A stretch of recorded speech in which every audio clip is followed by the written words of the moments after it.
Alright, I'm assuming everyone has heard of these Doomsday and 2012 predictions, and I just want to inform you about where these prophecies are coming from and how they actually arrived at the date 2012. Everyone from the Egyptians, the Bible, the Sumerians, they all prophesized the end of the world, and the main three prophecies that landed on the date 2012 is the Mayan long count calendar, Nostradamus and his predictions, and a theory called the pole shift theory. Now, this may all be smoke and mirrors, but as the day draws near, we're only going to become more and more engrossed in these ideas, and these prophecies did come from somewhere. So, the Mayan long count calendar, it's lasted for 5,125 years now. It's based in astrology and all the cycles in the stars, and the sun cycle and the moon cycle, and it's important to learn and know about because it has predicted a lot of astrological phenomena such as supernovas and eclipses, and at the beginning and ends of its cycles,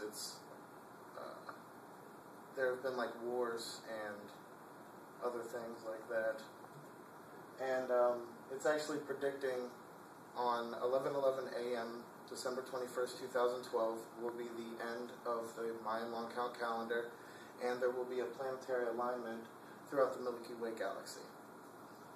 Now, a little bit about Nostradamus, or Michel de Nostradam. He lived in the early 1500s, and he wrote what were called quatrains, and people now that interpret his quatrains are called, well, interpreters. And here are three quotes that comes directly from his doomsday prophecy. The first quote is, "In the sky will be seen a great fire dragging a trail of sparks." The interpreters seem to believe that this kind of signals a comet that's going to crash into Earth or go right by Earth, but it'll be a large comet. The second quote is, "The king of terror shall come from the sky who will bring to life the king of Mongols."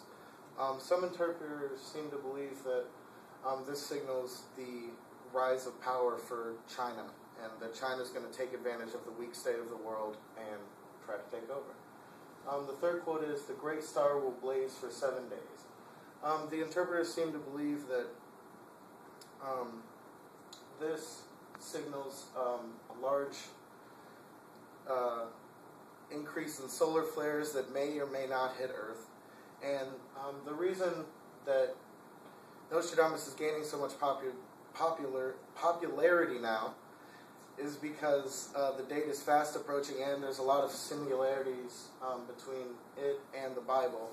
Nostradamus talks about three kings. The Bible talks about three angels. They both speak of a world covering fire and large-scale famine.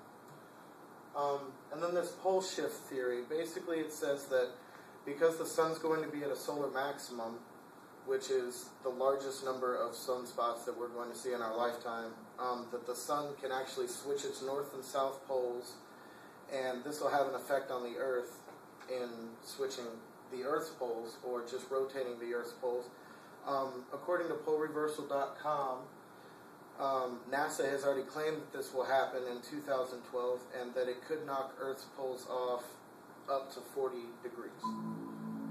And this is where the equator would be if that 40 degree happens. The equator is going to go right over the Great Lakes, and that's going to cause a lot of climate change in the entire world, really. So what does this all mean? Why is it important to us? Well, we're going to be continued to be faced with this for the next 21 months, and, well, we have to decide whether it's just fact or pure coincidence. So, you decide.